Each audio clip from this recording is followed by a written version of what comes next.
This week, I have another amazing entrepreneur interview for you.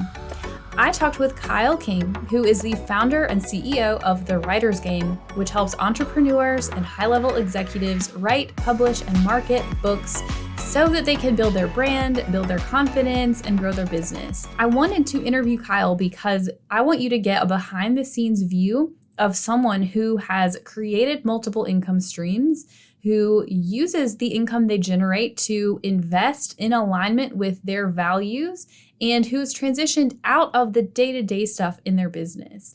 So grab something to write with because there are so many good nuggets in this episode that you are going to want to sit down and apply to your business.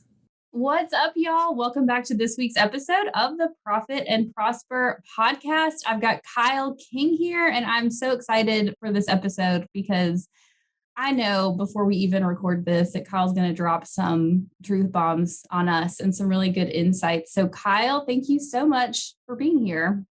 Sarah, thank you so much for having me. Super excited to have this conversation. You're literally one of my favorite people. So I love that. Very excited to have this conversation with you. Yes. Well, I'm excited to have this. I met you, I think it was last April, via one of Lauren's programs. And then I listened to your podcast episode that you did with her. And I bookmarked, I have a playlist on my Spotify of like favorite podcast episodes ever. And I literally saved it to that one because you guys talked about such good stuff. So, you know, I just like to hear what you have to say about things. And I wanted to have you on because I'm starting a podcast series about how do you actually build wealth. A lot of times I talk about profitability and cash flow and all of that, but it really is about how do you build wealth. And I wanted to have you come in here and come on and talk about that because I think one, from what I see, you have built up several income streams and you seem to just be constantly like thinking up new ways to monetize what you do. And I know that you do a lot of different things. And I also know that you also care about the impact you have on your family, your son, your community, the world at large. And so I want to talk about like, how do you use the wealth that you create in your business to do that? Because I think, you know, a lot of times people assume like, oh, we're going to make a ton of money and just turn into greedy bastards, right? And so instead, like you said a couple of weeks ago at an event we were at, you said something along the lines of like, wealth really allows you to have influence in this world. And so I have so many things I want to talk about. Clearly, I'm excited. So first and foremost, tell me about you, about your businesses and books and all of that. Of course. About me first, because I feel like oftentimes we talk about what we do instead of who we are. So I'm a father to a beautiful 6-year-old. He's literally my world. I would like to say that I'm a vessel. And I always say that because what I'm doing and who I am today may be different next year if I'm called in a different area. And I'm a man that really wants to serve my community. And how I serve my community, because I believe that everybody has their own way of doing it, is through creating different businesses that allow people to thrive in their own way. One of those businesses is The Writer's Game. The Writer's Game is a high-level publishing company and now an educational platform that helps high-level CEOs, entrepreneurs, and executives essentially scale their businesses through storytelling. I believe that the stories are the foundation that helps us become timeless and it's evergreen. And yes, we can teach people how to build buildings and how to build wealth, but it says that 60% of people after the second generation are going to lose it. And after the third generation, I believe the statistic is 90%. So if you pass down the blueprint and the roadmap on how you build wealth, it helps your family continue to be wealthy in the future. So that's one of my companies. I'm a now eight-time author. It's weird to even say that because I was so used to saying 7. I have another book coming out August 1st. And my goal was always before the age of 30 that I had 10 books, but I won't make it this year.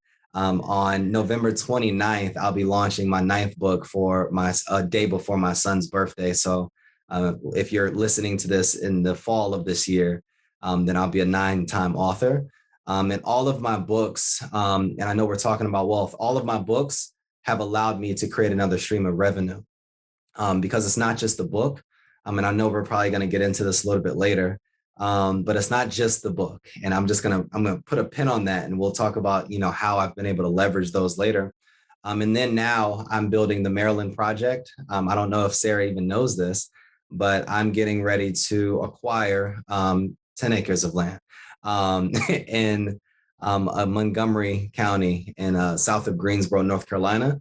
And the property is only going to be for single parents that are raising children. I came from a background of a father who was one of 13 that never had his mother. She died when he was 6, and he never had a father. And my mother was pregnant at the age of 13 with my older sister. And both of my parents have been able to accumulate wealth from resiliency and hard work and no educational background. So I wanted to now be able to provide for that generation that's now coming up. Because if my parents had the support growing up, I don't know who they would possibly be. So that's in a nutshell who I am. And I'm just here to serve. Yes. Well, I mean, I wrote down just like half a page of things from what you just said. And so, no, I hadn't even heard of the Maryland project, but I know you also do other things, right? So you also do work in schools, correct? Yes. Oh, and you It's didn't even so think weird. about Yeah. that. I didn't even think about that. So yeah, so we have an educational platform that has 30,000 students on it as well. We help students learn financial literacy, entrepreneurship, information technology, and real estate as well.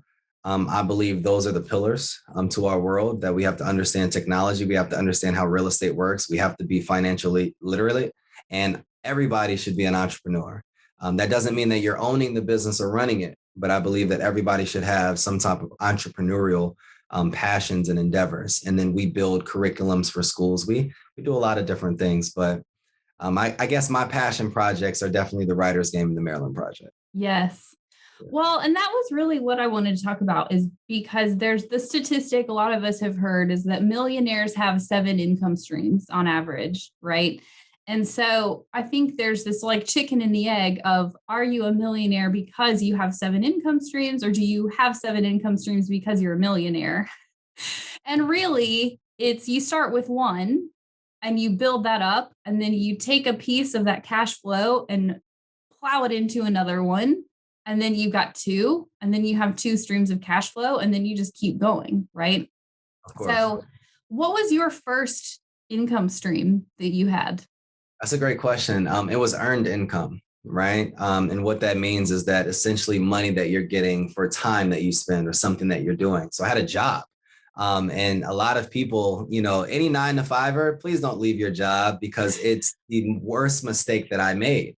I was so quick to jump out of, corporate America and just start building my entrepreneurial journey. But that capital that I could have kept, and that, $6,000 a month coming in to fuel my business would have been able to help me accelerate it a lot faster.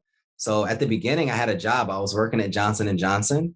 As a college graduate, I was making $100,000, but I wanted to be an entrepreneur more than I understood the value of money. I'm going to say that again. I wanted to be an entrepreneur more than I understood the value of money. And that was my biggest mistake back then.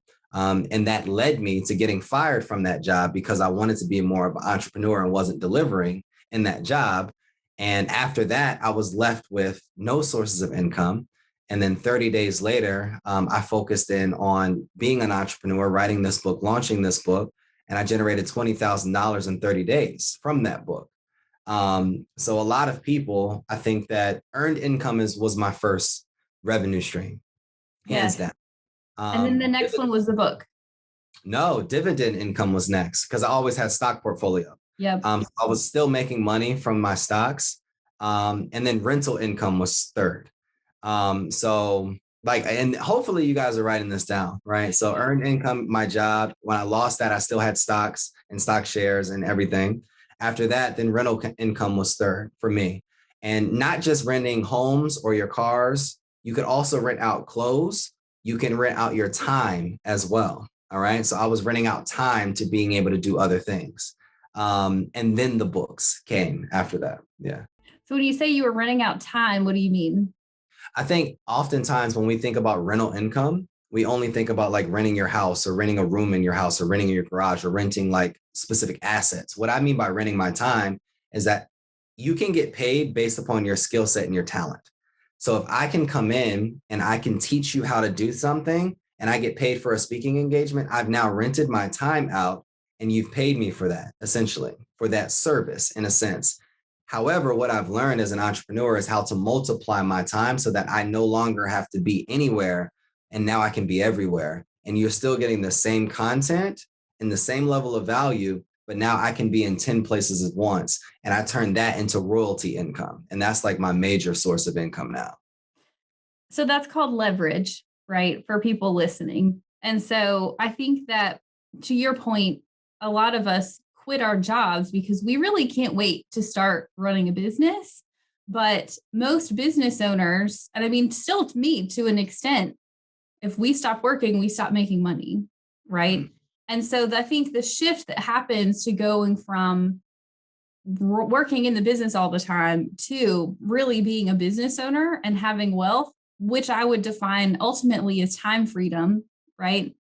Like I want to be able to stop working and I still make money. And that's what I'm like building up in my business. So I've only been full time for like a year and a half. So I've still got a ways to go. But I think that that's what you're really talking about, right? Is I think you can actually do that while you still have a job if you do it the right way from the beginning and use that leverage, right? To like use other people's time and capital to like build out systems and processes so that when you go full time in your business, you're not just trading time for money, right? So how did you make that shift then? So one of the questions that I always get, Ryan, is like, what was your motivator? And it kind of aligns with how did you make that shift? So at the time I had a 1-year-old son. My parents gave me 60 days to figure it out, or they were going to put me out of their house in Atlanta. So I didn't really have a choice. And I think oftentimes our biggest motivators and what helps us shift is our circumstance, right? And I was not happy with the man that I had become based upon my decisions. And that's one thing that I've grown to really recognize is that we are responsible for the circumstance that we're in.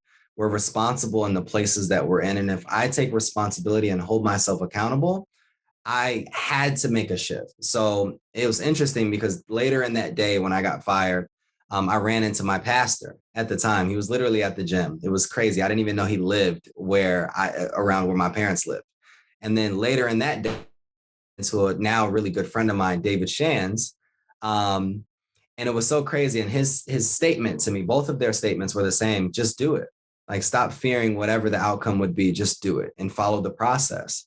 So I just did it. And I started reaching out to as many people as I knew. And that's why I always talk about the power of your relationships, and relationships are currency. And I reached out to so many people, and we pre-sold 1,000 copies of my book, 1,000 copies at $20. And the book wasn't even done yet. It wasn't out. It was still going through editing, and I was super down. And I was like, wow, I have something here. I really have something here. And from there, we then ended up launching the book. We built a webinar series about the book. Then we built a course. Then we built a curriculum that went into the school system. And then I started selling the book to actual school systems. And then we created a series so that once the school finished that first book, then we had 2 additional books that they could buy into. And then they started paying us essentially licensing fees throughout the year. You built upon what you already did, right? I think that's a really great point, because so many people think to make more money, I've got to get a bigger audience and go make more sales to new customers. But we have to think about lifetime value, right, of the customer. And if you can keep getting like repeat revenue, like, oh, great, you finished my book. Do you want to learn this next thing? Like, this is taking on that journey to the next step, like, money in your pocket, right? You don't have to go do more sales and marketing. I think so many people forget. And if anybody's listening right now, if I don't say anything of value today, this is the one thing that I want you to get. It costs less for you to nurture your current client rather than going out and acquiring new clients. Customer experience is much more valuable than client acquisition. And oftentimes as business owners and entrepreneurs, we're so focused on client acquisition and lead generation, rather than increasing your churn revenue and not having so much turnover within your business. So when I started to see an uptick in the value that I was having and that they were willing to keep paying for stuff and they were asking for more, I was like, well, I would rather deal with 10 clients that really like me and that I can make shifts and build relationships rather than continuing to try to find an additional 10 and then have a book of business that is 1,000 clients. So you can become $100,000, you can build $100,000 business, $500,000 $1 million company with literally two handfuls of people, if they're the right people. And then you're offering them, multiple things that are valuable. So if you focus on building an ascension model, where it's like, here, I'm going to give you this for, let's say, $19.97, and it's valuable, but now this qualifies you for something for $2.97. And then I'm going to then upgrade you to something that $9.97. And then I'm going to upgrade you per student or per client for $3 per client per month. Now you create a recurring revenue stream. And then you have like a $30,000 package. That one client, based upon what you said, Sarah, your lifetime value, now just paid you $100,000. You get 10 of those. You're done. I've been thinking a lot. I've had this conversation a lot lately about people still having this employee mindset of continuing to rent your time, right? Like I do the work here and then I get paid for this work, as opposed to making that shift from like, using leverage and you not having to put your direct time into making money from a client. And for me, I think what comes up a lot is I'm so conditioned because I worked in the Big Four. I worked at a public company. I'm so conditioned to having to work hard that it actually takes effort for me to step back and just like let it be easy, right? Of course. Like, and I don't know if that's just like a me thing, but I think that you have to get into this entrepreneurial mindset of like, you've built this and the cash flow is coming. And it doesn't necessarily require a lot of quote unquote like hard work to make it, right? And that's the freedom that we all want, I think. It takes time. And I think a lot of people, Sarah, and you probably know this, they don't want to commit to the actual process. If you really committed to a transformational process for 30 days and you documented exactly what you did for 30 days, and then you had a result, and then now you just go off and talk about what you did for 30 days and get people that result, and you already have everything documented. There's a course, there's a book. It's already done. You just document your processes. Why do you think people like to listen to podcast episodes like this and courses and not actually go do the thing? Because that is the thing. They feel like because they are reading a book and 3 chapters of a book or listening to 30 minutes of a podcast, that is them doing the thing. And it's like this false sense of hard work that, oh, I learned today or I motivated myself today. But I don't even really listen to many podcasts anymore. My girlfriend, she was saying earlier, like, hey, do you want to go to this conference? I know you like this guy. It's like, no, I don't need any more information. We went to the Grow with Video conference in Vegas a few weeks ago, and Alex Hormozy and Gary Vee and all these people were there. And I thought about you when I met Alex, by the way. And all of these people were there. And I have enough information in the season that I'm in. Now it's time to act. So I know how to balance, and I've become disciplined in balancing information versus activation. So you can only get so much information in a period of time. You need to stop consuming more information and go implement the information that you learned. And then when you get stuck, now it's information time. Yes. But oftentimes, Sarah, we just want information. So it feels like we're growing, but we're not doing anything. Yes. People think that there is a secret that they don't know to making more money and not paying taxes and increasing their cash flow. And I'm like, there is no secret. Like I have told people on my podcast, on my Instagram, like this is how you do it. And you just have to go do it. Right. And I think, and I fall prey to this too. I think like, is there something I'm not doing? Like this isn't happening fast enough. Like I want more customers. I want to grow my business. And I think that it also is just impatience, at least for me. So yes, identifying, like I talk about roadblocks and knowing what you need to invest in next. And I think really, I had somebody at a conference once saying like, I'm spending all my money to build out all these like back-end systems and processes and social media posting and blah, blah, blah. But like, how do I make more money? Because I need to go get investors at this point to keep paying things. And I'm like, well, what's the real problem here? Are you making Exactly. any sales?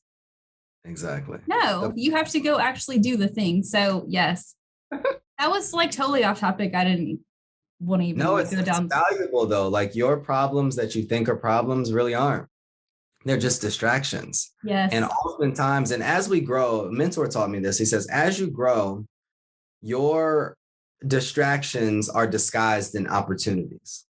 And the more money you make or the more success that you have, your distractions are disguised in opportunities. They're bigger checks, they're places that will pay you, but it doesn't align with your vision. And it moves you slowly and slowly and more away from what you're actually called to do rather than staying grounded in who you are. And I think if I could give one piece of advice, if you want to build wealth, you have to become a better person. Because as I've become a better person and as I've been more integral and disciplined and focused on my follow through and committed, it's allowed me to transfer that same energy over to how I manage my money and how I look at investments and how I analyze risk. If I can't analyze risk in relationships or discern with people, that same transferable skills will come over to my business or my life, right? So become a better person and get some core values so that you can assess different things in business and entrepreneurship or with your finances a lot better and appropriately as well. Yes. So, well, I think it's interesting you say that because I went to Kiana's brunch last weekend. And Definitely. one of the things that I wrote down was like, how do I like live more in this like purpose that I have for my life? Right. And I think that to your point, like distractions, like you have to know what that purpose is and live in integrity with that because you'll end up wasting your money over here. You're going to spend your time doing things you don't need to do, and you're never going to get to that place of like what that looks like for you. Right. So, what is your purpose? That's a great question. I don't know my purpose, but I have a purpose statement, right? So I live by I call it my top five. And a mentor, again, recommended this years ago. He said, Kyle, what's your top 10? What's your top 10? What do you mean? He said, if you can have any 10 things in life, what would they be? I was like, I don't know. So a lot of them were superficial. But then as I continued to go through it and go through it, he compared every single one against the next until you actually created in order what your top five were. So my number one thing before I die, everybody's going to die. I want to be known as a father, as an amazing father, as an amazing husband, and as an amazing man that served my community. Like I want to be acknowledged as somebody that was truly valuable and loved people and that was genuine and just authentic. That's number one. Because my family is super important to me and how people view me in my family is super important. Number two is that oftentimes I believe that we look at women as they are the ships and we are the tide as men. But I believe that women are the tide and men are the ships. And as you guys rise, it ultimately rises us as well. So my number two, interestingly, is I want to be able to marry someone that I'm truly proud of and I can take a back seat while that person rocks the stage. And you saw some of that this past weekend, right? Number three is that affordable housing is super important to me. And I want to be able to build, I gave a little bit about my parents a little bit earlier. So I wanted to build an affordable housing community that helps single parents raise children in more of an equitable and affordable housing way, in an affordable way so that they can help these kids transition into Ivy League institutions. And I'm working on that. My number four is that I want to be able to help build an educational technology that impacts 10 million kids across the world. And I want to win a Nobel Peace Prize for that. And again, we talked about that earlier. We're building that. And number five, interestingly, now is I want to be able to build a university for students that come from tough backgrounds that didn't necessarily believe that they were going to go to college. And I want to be able to build a university that is only focused on entrepreneurship and technology. And I want the professors to be people that have built multi-million and billion-dollar corporations, because oftentimes I believe that professors and teachers don't have the expertise that they're actually teaching, and they're teaching from textbooks rather than from experience. So I don't align myself with anyone or anything that can't align with my top five. So I don't necessarily believe in purpose. I believe in purpose statements because that is going to allow me to be intentional with all of the things that I do moving forward. So Yes. all of my books, all of my businesses, all of my relationships are in alignment with those 5 things. And anybody that's listening, I would challenge you to write down your 5 and see if your time that you've been spending and your conversations that you've been having and the relationships that you've been nurturing, do they align with your top 5? Yes. Well, and I think anybody listening can also hear how the things that you have built and the money that you're making, how you're turning that around and applying that to the things that align with your purpose and having an impact on the people around you, right? And I think that's like the real point that I want to make sure we make is that you can build your wealth. And sure, I'm sure you have things personally that are superficial that you're like, I want to go fly first class. I'm making stuff up and you can tell me later, but I want to have like a really nice house, a nice car, go on whatever that is. And you're also doing these things, right? And I actually think a really great point is a lot of people I see tend to wait to build wealth until they have their like business situation perfectly figured out. And they wait until like, I'm going to start investing in things when I get to 7 figures in revenue, right? Or I'm going to wait until now. So like, but for you to be the age that you are, which is what, 30, 29. 20, you're like, I don't have the 3 in front yet. For you to be 30, to have built up all these things, like you start early and you do it often, right? Of course. Yes. Of course. I learned this, and I don't know who taught me this, but 28% of your mortgage should only make up 20% of your income, or 28%. And your car payment should only make up 10% of your income. And I think oftentimes we don't really like live within our means. And I'm actually in the process of thinking about selling my car because I listened to something that Alex Hormozy said. He was running a 9-figure company and he was still driving a Honda. And I think oftentimes we're focused on looking good rather than actually doing good. And we don't do good because we say that we don't have the capital, but we would rather look good than actually put that capital in places that will allow us to do good and impact other people, right? So hopefully you guys didn't miss that listening. And me, I really want to focus on empowering people more than me buying Gucci or Rolexes or flying private. It's not that those things don't matter to me as much anymore because especially when you've done it, it doesn't bring you a sense of fulfillment. But being able to visualize, I walked the property a few weeks ago and being able to visualize like, oh my God, like I can only see like families walking and they're actually able to live like they want here. And it was because of you and your savings and your discipline and your hard work has allowed other people to have a home and to have jobs. I think that is just, it brings me chills just thinking of that. And I would rather have that than someone compliment me on my car. Yes. Well, you have to spend your money on what matters to you, right? Of course. My husband and I are having this, we occasionally have this conversation because I want to like redo our backyard. Like, I just want to have, like, this is one of those things that's important to me. Like, I want to have a nice outdoor space. Our deck is like falling off our house, but I don't just want to like redo the deck for like $5,000. I want like to fully redo it. And he's like, we have investment goals that we need to do first. And so my conundrum is like, how can I make enough money so that I can have both, and not feel guilty about spending money on things that are just for me to enjoy my life, but also to do things that impact other people. But I think like making sure you're spending and investing in alignment with the things that you want, like you do, right? And for the record, I saw that post about the car too. I drive a 2007 Honda Accord and I will redo my backyard before I go buy a new car because I do not care about a car. I drive literally to my office and to daycare every day. Like, I don't need a fancy car, I just don't care. We're on the same page there. Yeah. Yes. And so for anybody listening, we've mentioned Alex Hormozy a few times. Clearly, like, we're fans.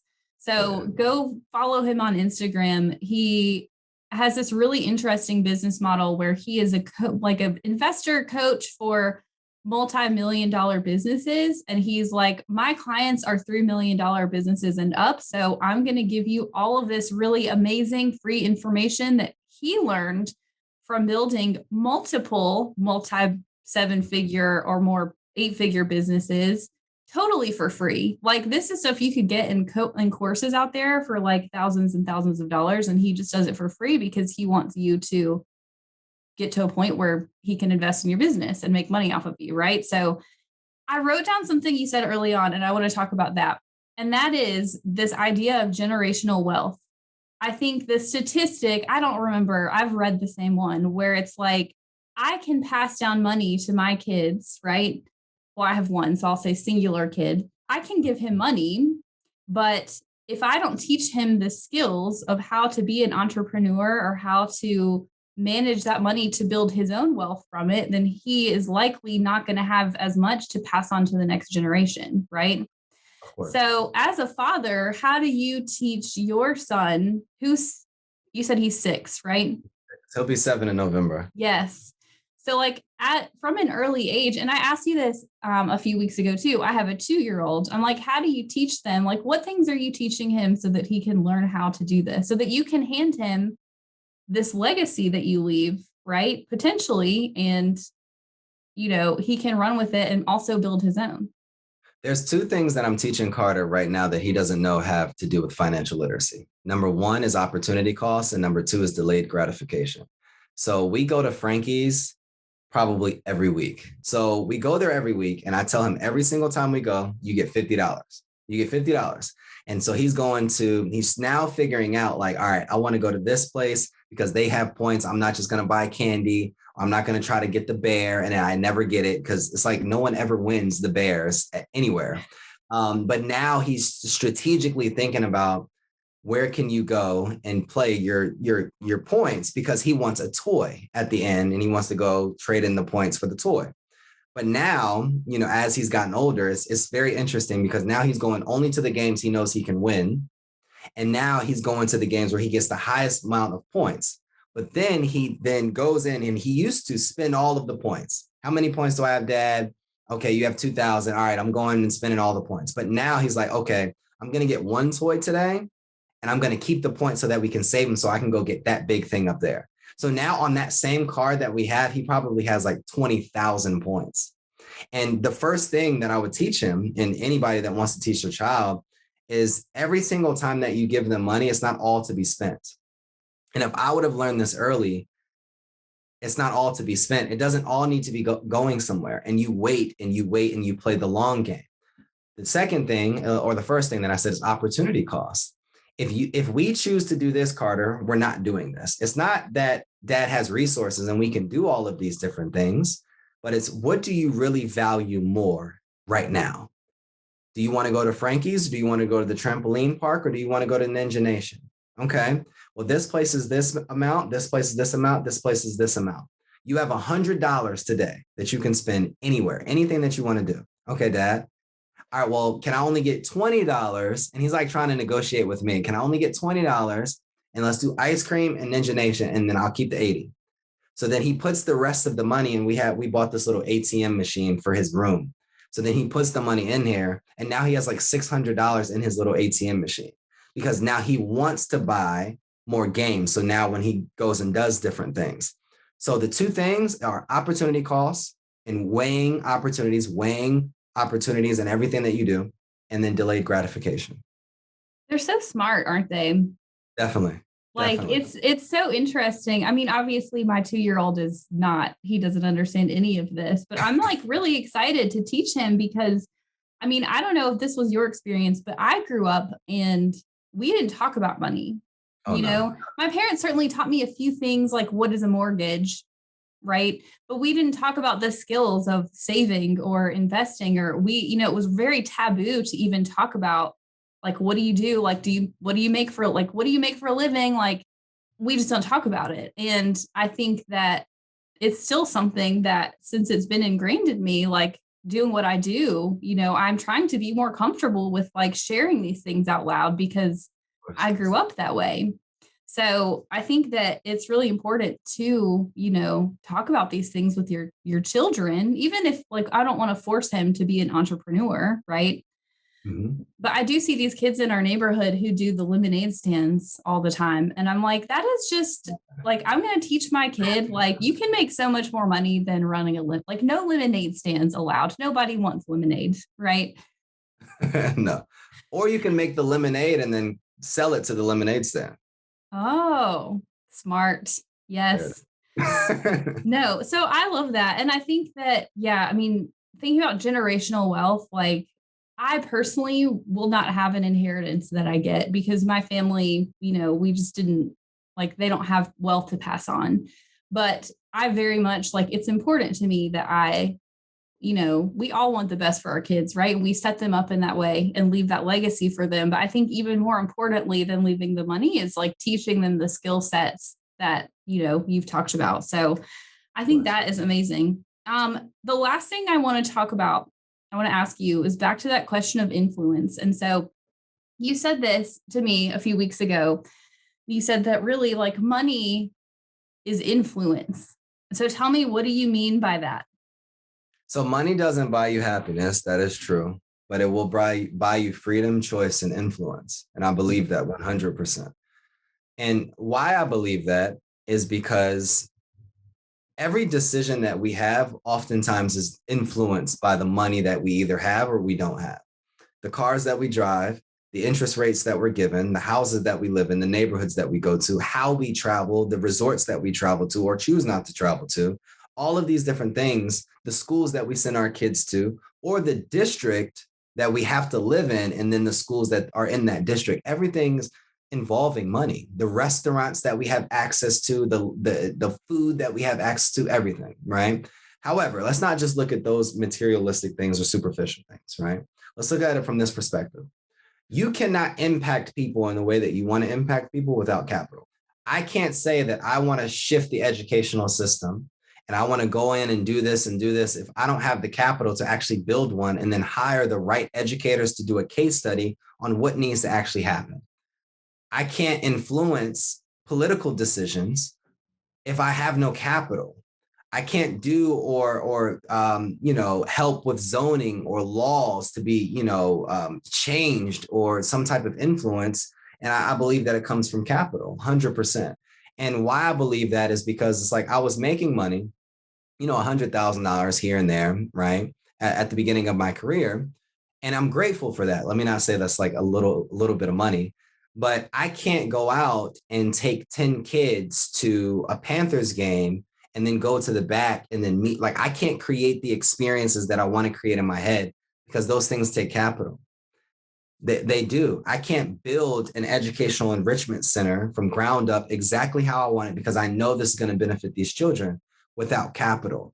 If I have a vision in my head, then oftentimes it's either going to take a lot of time or a lot of money or a lot of people that can allow you to get those different things.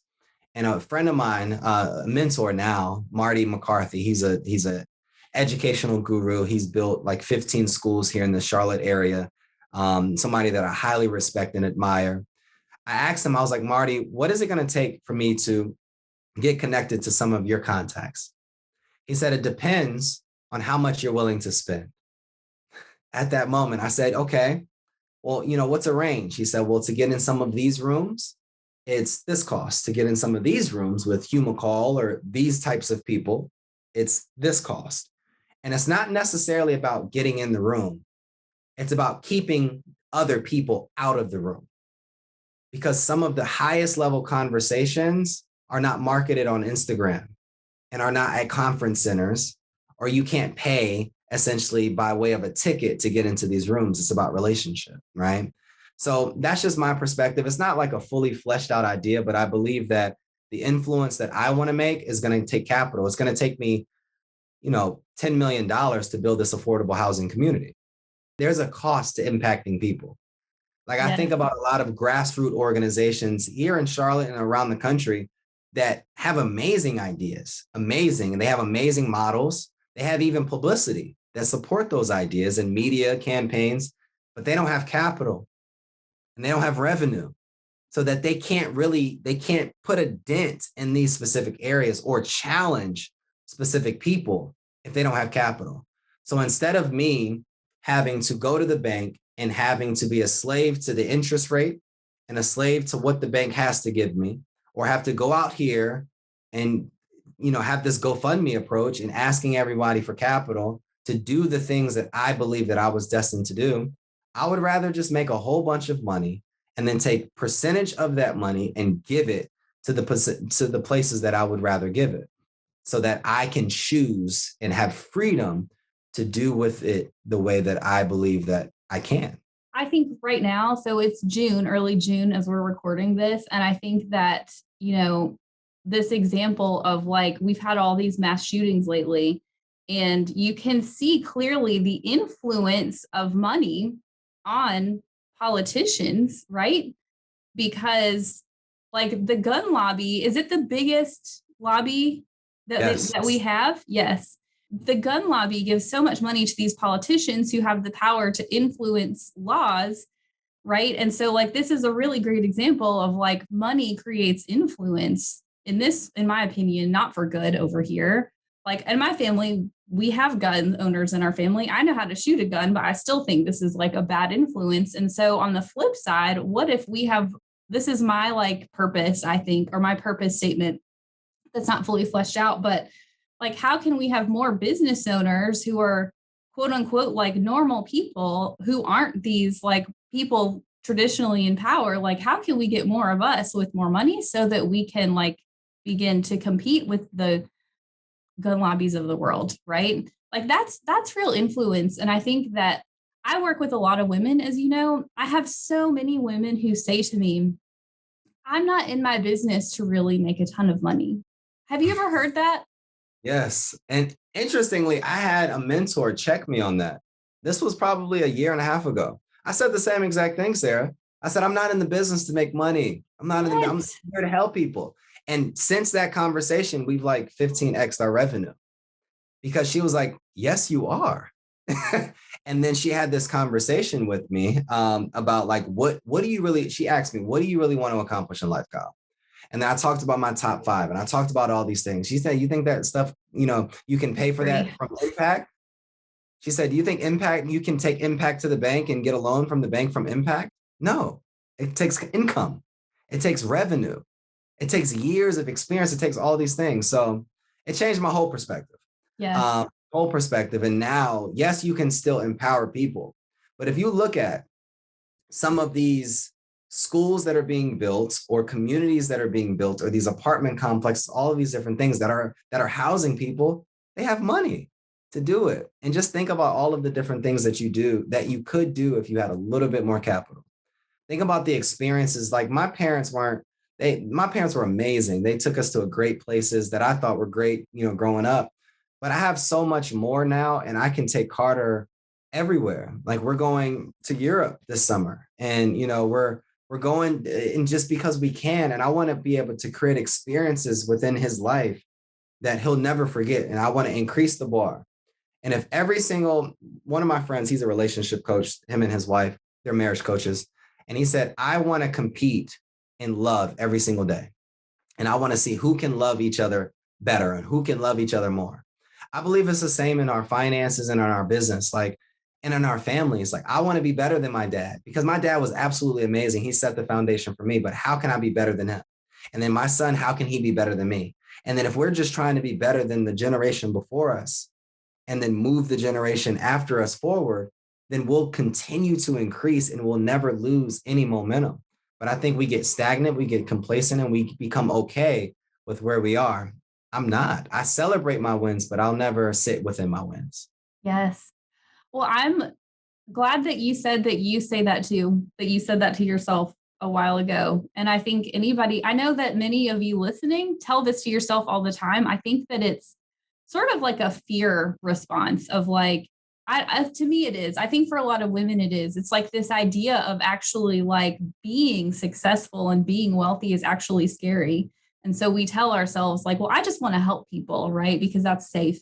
And so I think it's interesting you said that too. But, it all comes back like, yes, we are here to make money and you can influence your family, your communities, You can do things like Kyle. I hope that people listening, you're inspired thinking about like, well, all the different ways you can have a positive impact on your community.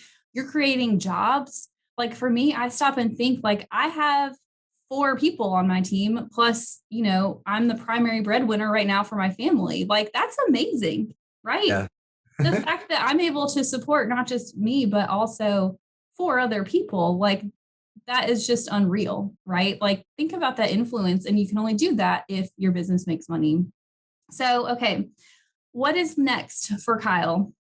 So as of right now, what is next is that I am launching a new book on August 1st. It's going to be called The Writer's Game, the 6-step proven method to scaling your business through storytelling. And then all of my years of course launches and business launches and all that, it's going to put it all in a book, and you're going to be able to get everything. And the first 1,000 copies are going to be completely free to people as well. And then on November 3rd or November 29th, I'm releasing another book called The Dad in Me. And it's a guide for fathers to be able to better equip themselves to be better fathers, and to raise sons within America. And then on August 13th, I'm having a Dad in Me luncheon. It's going to be really focused on impacting this year. So at the beginning of this quarter, we sat down and went over our goals. And some of these goals are miracle goals, some of the things that I didn't believe that I could accomplish because of what's on my plate. But with the right accountability, with the right intentionality, and with the right action and priority, I believe you can accomplish everything. So this year alone, 2 books are coming out, and we have 2 events planned. And then moving into next year, we're going to break ground on the Maryland project. And that's going to be huge. And that will be launched and everything next year as well. And then for my 30th birthday, again, this year, we're giving out $30,000 in scholarships to students to be able to go to college. So I'm excited about that as well. There you go. Using your money for good, right? I think that's what it's about. Okay, this is my last question I ask everybody who comes on. And we've been talking about wealth. And so I specifically ask, what is an upgrade that you want to make in your life that you could never have afforded before, that your business will afford you? And I ask because I think it's important to talk about how we have fun with spending our money. And so I'll give you my example. My ultimate life upgrade is I want to have a lake house with a boat, a nice lake house, right? So what's yours? Interestingly, I'm interested to see your response. I want to go on a year sabbatical. I want to take off a whole year, not do any work, and I want to travel the world. And I just want to write about my experiences and come back and launch a book. That's it. I don't need to buy anything. I don't need a house. I don't need a plane. I don't need a helicopter or anything. I want to go on a year sabbatical with my parents. And I want to be able to afford them, or to be able to afford both of them as well as me, and then literally travel to any country that we want and just learn, read, enjoy culture, and then come back. Well, that is absolutely a life upgrade. So I think that's an amazing goal. Awesome. Definitely. All right, Kyle, where can we find you? Kyle S. King on YouTube, Kyle S. King on LinkedIn, and Kyle S. King on Instagram. Pretty simple. Easy enough. Well, I mean, I literally just have a page of notes of things I wrote down. I hope everybody listening to this got some really great insights out of it about how do you build up multiple income streams within your business, having multiple different businesses. I mean, how do you use your wealth to create more good and live in line with your purpose statements, right? With in integrity with what you want to do and have the impact that you want to have. And, hopefully you heard Kyle talk about like, your business is there ultimately to make money, right? To not just support you, but to do other things. And so really like take that in and listen and know that it is okay to make money and you can do some amazing things out of it. And I hope that you got inspired to do some of that by listening to Kyle. So Kyle, thank you so much for coming on. I think this was amazing, and I'm sure I will talk to you soon. Thanks for listening to this week's episode. Listening and learning is great, but implementing what you learned is even better. So what's one thing you can do this week to make more money in your business, save for your financial future, and start living your most prosperous life? If you found this episode helpful, please leave a review on Apple Podcasts and share with a friend because it helps me reach more amazing female entrepreneurs like yourself. See you in next week's episode.